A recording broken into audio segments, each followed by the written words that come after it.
هذه نصيحة مني لأي شاب مقبل على الزواج. شي الا كانت عندك بحال هاد العقلية هادي غادير بالناقص. انا كنعتبر باللي واحد الدري كيقول مرتي ما يكونش عندها صحابها دراري ان مونك كبير ديال الثقه في النفس، حيت ما كاينش شي ارغيومون لوجيك على باش تقنعني.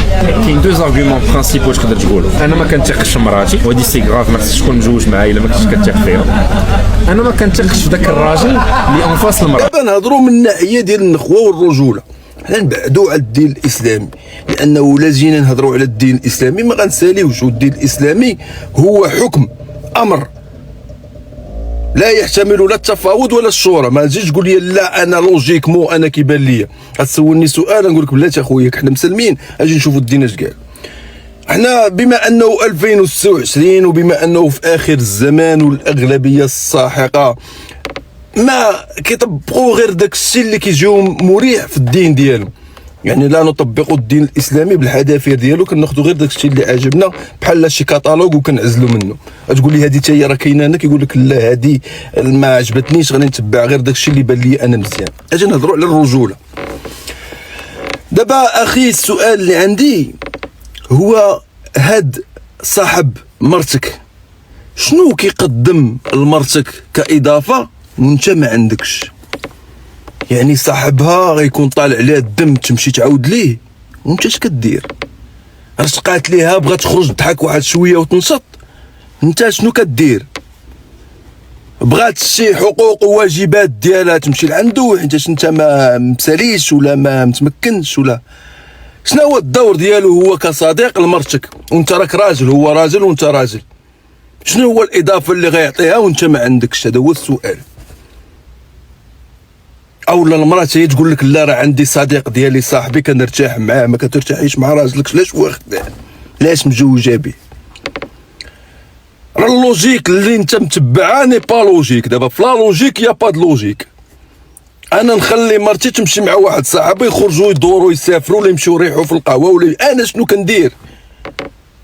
لا حق انا ما مساليش، دونك راه غيقدر يرومبلاسيك في اي حاجه انت ما كتعرفش ديرها. انا كنشوفها بلو في انك انت كتثق في مرتك سوفيزامون باش ان الا كانت شي حاجه مخله للحياه لا سيتواسيون كي بو توشي لو ريسبي اللي بينك وبينها تو لو في كونفيونس سوفيزامون على انها تيفيتا وغتخرج راسها منه. الا ما خرجاتش راسها منه هذاك مشكل. قنعتها لي صراحه كيف كتثق في مراتك خصك تثق فيها جوسكو بو. الا ما كنتش كتثق فيها على انها غتخرج راسها منه راه هذاك مشكل، خصك تحلوا ذاك المشكل. هو الارغيومون فالابل في هذه القضيه. ما لاحظتوش معايا الاخوان بانه كل ما تقدمنا وبين قوسين تثقفنا او ما نسميه بالعصرنه والحداثه وانفتحنا على العالم الغربي، كل ما فقدنا النخوه والشهامه والرجوله ديالنا. انا كنضرب بصفه عامه لانه في الاخير كل واحد حر في الراي ديالو وفي الحياه ديالو، ولكن كنضرب بصفه عامه لانه لا على البنات ولا على الرجال. كل ما بدينا كنهضروا باللغات ونهضروا فرونسي ونهضروا باللونجلي ونفتحوا على حضارات وعلى طريقه ديال الحياه والطريقه ديال العيش ديال الغرب، كل ما كنفقدوا الهويه ديالنا حنا كمسلمين. وديروا في بالكم بان الرجل المسلم والمراه المسلمه هم احسن مثال على الرجوله والانوثه الحقيقيه في العالم، من ناحيه ديال الغيره ومن ناحيه ديال الشهامه ومن ناحيه ديال الاحترام ومن ناحيه ديال الاهتمام، وكندوي على الرجل المسلم الحق. السلام عليكم ورحمه الله وبركاته. خوتي خواتاتي، مرحبا بكم في هذا الفيديو الجديد على القناه. كيف ما شفتوا الموضوع ديال الفيديو هو دائما كنهضر انا على بعض المؤثرين بين قوسين اللي هما ماشي مؤثرين، هما بصح مؤثرين لكن كيأثروا بشكل سلبي على الافكار ديال وليداتنا وتأثروا على الوليدات ديالنا وعلى المجتمع ديالنا. فكيف ما شفتوا هاد الافكار هذه الدخيله اللي ما عندها حتى شي علاقه بينا، اللي ما عندها حتى شي علاقه بالمغرب وبالرجال ديالو بالشهامه ديالو بالثقافه ديالو العريقه اللي بشهاده الجميع كلشي كيشهد بها، غادي يجي واحد غادي يدخل لينا ثقافه غربيه اللي بعيد علينا كل البعد باش حنا نتبعو ونتشبتو بالغرب، لان دائما ديك العقده ديال الغرب ان الغرب متقدمين خصنا نتبعوهم، دائما حنا تابعين، ما نقدروش نحتفظوا بالهويه ديالنا وندافعوا عليها واخا تكون مختلفه مع الغرب. انا عندي هويتي شغلك انت، عندك هويتك وانت كتشوف هذاك الشيء انا هويتي ندافع عليها، ونكون راجل ونكون مرأة ونكون تندافع عليها بكل حرقة، وما كاينش اللي يقدر يزعزع ليا هذا الشيء. فما فهمتش علاش بحال هاد ضعيفي الشخصيه كيجيو كيبداو ينشروا بحال هاد الشيء. فكاين داك المثل ديال الغراب اللي بغى يقلد المشيه ديال الحمامه، في الاخير ما عرفش يقلد المشيه ديال الحمامه، وفاش بغى يرجع للمشيه ديالو نسى، ما قدرش يرجع حتى للمشيه ديالو. داكشي اللي غادي يوقع لينا حتى حنا بغينا نقلدوا الغرب اللي هما اصلا بعادين علينا، ثقافه، عقليه، في كل شيء بعادين علينا، ما عندنا حتى شي علاقه بهم. والناس اللي ساكنين مع الاوروبيين غادي يعرفوا بانهم راه مختلفين علينا قد ما مختلفه السماء على الارض، لا في العيشه ديالهم ولا في كل شيء، ولا في التفكير ديالهم ولا في المعامله ديالهم ولا في كل شيء، يعني لا علاقه. بغى يجي يفرض علينا هذوك الافكار في واحد المجتمع اللي محافظ، في واحد المجتمع اللي عنده واحد الافكار معينه، افكار خاصه به.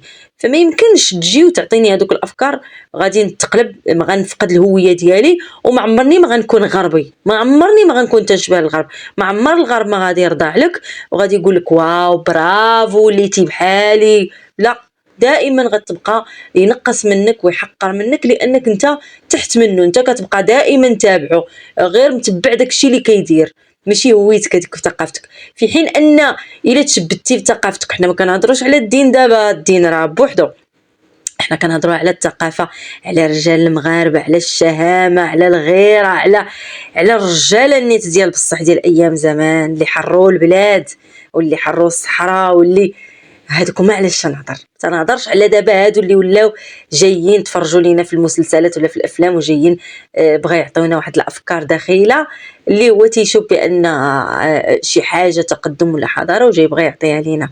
لا، هاد الشيء راه لا يعقل لا يعقل. غادي نصدقوا ما شادين هكا، ما شادين هكا، يعني الثقافه ديالنا غادي تضيع، وحنا حتى الثقافه عندنا اللي عريقه خاصنا ندافعوا عليها ونحافظوا عليها. تغير الزمان ولا جلس، راه ثقافتنا ما تحشمناش، ما تتغيرش مع الوقت. وكيف ما قلت هادوك الناس الا تشبتي بالثقافه ديالك بالعكس غادي يحترموك، غادي يعطيوك قيمه وغادي يقدروك، لانك كتدافع على شي حاجه ديالك، تدافع على الهويه ديالك، ما سمحتيش فيها، ما فرطتيش فيها، ماشي جيتي وتشبعتي بالافكار ديالهم وصافي غير باش تسمى ديك العقده ديال الغرب، باش تسمى راك تبعتي الغرب المتقدم، حنا المتخلفين كيف ما زرعوا فينا ومن زمان، والغرب هما المتقدمين وحنا هما المتخلفين. راه هادشي كتبتوه، بهادشي اللي كديروا كتبتوا الهضره ديالهم. انا بالنسبه ليا ندافع على ديني، ندافع على ثقافتي، واللي ما عجبوش الحال شغلو هذاك. انا كنآمن بهم وكنحترمهم وانا جيت منهم. هكا غادي تعطي لثقافتك القيمه وغتعطي راسك القيمه كيف هما دابا هما معطياهم القيمه، ما غاديش تعطيك القيمه الا وليتي تابعهم، داكشي اللي داروا غديري. لا، القيمه ديالك غتاخدها من داكشي ديالك، تفرض راسك، تفرض شخصيتك، وتحترم بعد ثقافتك باش الناس يحترموك ويديروا لك الحساب. وكاينين بزاف منهم اوروبيات. غادي نشوف واحد الفيديو الا صبتو، غادي نخليه لكم، ديال واحد الاوروبيه تمنات لو ان يكون عندها اب عربي. اب عربي، ما تندويوش هنا على، حيت هضرت لكم بصفه عامه على الرجل، على الرجل المغربي الشهم، فهي كتمنى يكون عندها اب عربي اللي يقول لها اجي فين مشيتي، دخلي مع الوقت الفلان فلاني، ما تخرجيش، ما تخدميش، انا غادي نشوف لكم هذا الفيديو باش تشوفوا بانهم تيتمناو يعيشوا عيشتنا. علاش حنا غادي نبقاو عندنا ديك العقده ديال ان اللي هما بغاو يرسخوا لينا في دماغنا، هذيك الاجندات اللي بغات ترسخ لنا في دماغنا باننا حنا متخلفين وحنا اللي هما اللي متقدمين وهما التطور والحضاره، في حين هادشي اللي عندنا حنا التخلف راه ما كاينش، راه كاينين واحد المجموعه تاع الناس ديالهم بغاو يجيو عند هاد التخلف ديالنا اللي هما معتبرينه تخلف، بغاو يجيو عندنا لحقاش تيبان لهم بان هذاك الشيء هو المنطق. وراه بصح هذاك الشيء هو المنطق، راه المراه تتبقى مراه، الراجل كيبقى راجل، لا يمكن تكون الصداقه ما بين المراه والراجل.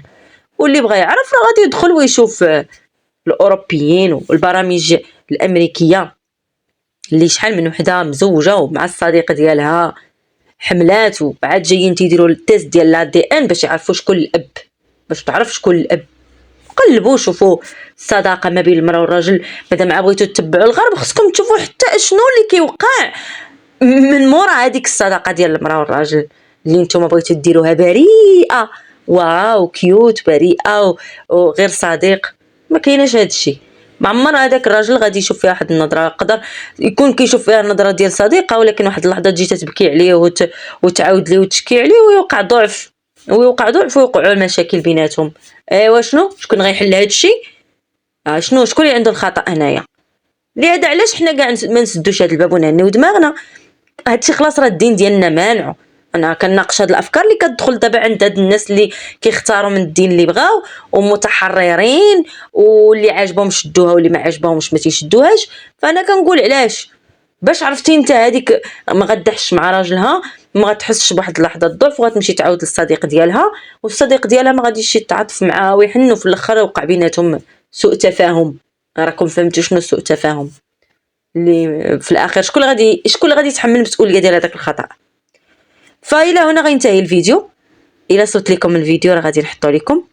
ما تنسوش تشاركونا الاراء ديالكم وتدعموا بحال هاد المواضيع الهادفه باش نحاربوا هاد الفكر الدخيل علينا، الافكار الدخيله والمسمومه واللي كتدمر غير الوليدات ديالنا وتدمر الثقافه ديالنا وتضيع الهويه ديالنا.